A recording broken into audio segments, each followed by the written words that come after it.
Give me your hands. I frowned at him. Talia.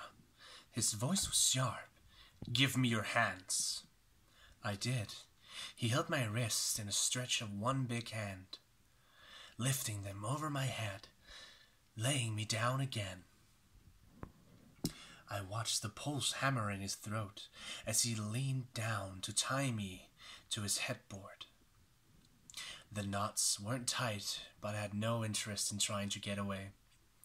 I lay stretched out on his bed, and he finally unzipped my skirt and slid it down my legs. To be honest, I hadn't expected to be naked in front of Shaun Poole when I got dressed that evening. I'd indulged in some wishful thinking, as I did basically all the time, but I didn't really own any sexy underwear. Tonight's panties had a green heart-shaped argyle pattern. They caught a little high up in my cheeks. Nothing special.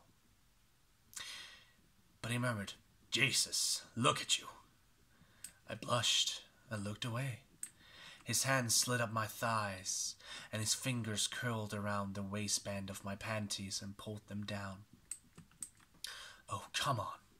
The lights were on, and he was going to look like he'd fucking looked at everything else, like he could memorize it. "Shaun, listen." "Hush," he said and looked up at me. "Are you going to make me gag you?" Heat shot through me like fireworks. I shook my head. "Maybe someday." "Good." He slid my panties down over my calves, over my feet. He examined them, put them in his pant pockets, then turned his attention back to me. His palms pressed against my thighs, easing them apart. "Oh God, oh God, oh God, oh God, oh God." His fingers feathered over my hips, my stomach. My muscles danced under his touch. I wanted to plunge my fingers back into all that blonde hair, and it took pulling against the tie around my wrist to remember I couldn't. I whimpered, my hips pressing up to meet his hands. He slid his hands between my legs again, velvet slick against the wetness there. My eyes fluttered shut, and I groaned. I felt like I was coming apart. He hadn't even gotten inside me yet. "Shaun," I whispered, "please." "Hush, baby. Look at me." I opened my eyes, saw him watching me with a hooded expression.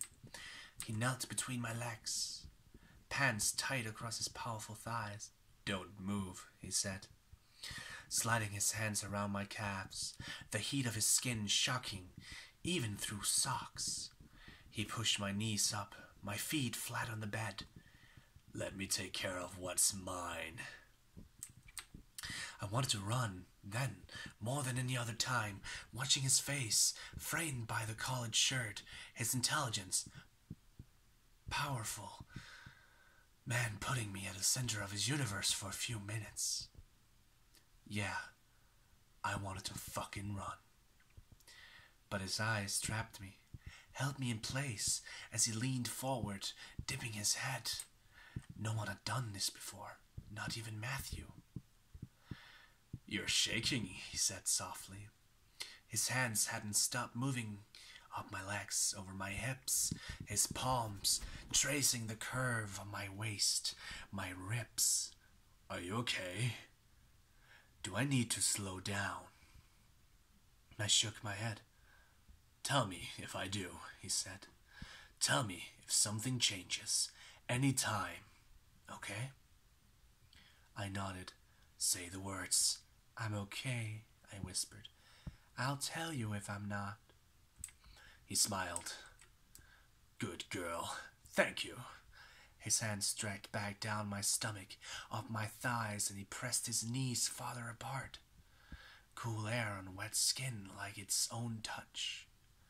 He slid his knees back, lowering his chest to the mattress, curling his arms around my hips, all in one fluid motion, all grace and power. The first brush of his lips against mine was electric. I jerked as if I had been shocked, and his arms tightened around me. I was staring down at him in surprise, in awe, I don't know. I didn't know anything right then. And he looked up at me, those blue eyes almost black, his fingers pressed into my hips, into that sensitive spot between my thighs and labia, and the noise I made was only barely human. I love how sensitive you are. The heat of his breath might as well have been on his tongue. And how sweet you taste. He kissed me like I was kissing him back, dragging lips and careful tongue. Heat singing through me, pleasure crawling through my belly, spreading through my hips like fingers. His nose brushed my clit, and my back arched so sharply he dug his fingers into my thighs to keep me steady. And instead of backing off, instead of letting me breathe, he turned the full attention of his mouth to it, holding tight onto me, following the movement of my hips. His tongue traced the contour of my cunt. His beard... We know this guy is a badass then. His beard brushing soft against my thighs. Every muscle in his body was flexed and hard against him, against my bonds. The pressure ratcheted up tight and hot in my midsection. I wanted to curl up into a ball, wanted to wrap my arms and legs around him. I wanted to grip to bruise me. I wanted to come so bad I could barely think. He uncurled one arm from around my hip, and I felt his fingers brush my ass under his chin. His tongue dragged up the length of my lips, fingers following the trail, pushing into me, and at the same time he sucked my clit into his mouth. My cry was sharp and loud, and made me acutely aware of the near silence in the room, of the sounds he was making, the sounds I was making. But he hummed again and smiled against my cunt, and flipped his hand over, palm up, and curled his fingers. Shit, I breathed. Shaun, God. The rhythm was powerful, insistent, and I was pulling so hard at the tie on my wrists. I knew I'd bruise. I needed to bruise.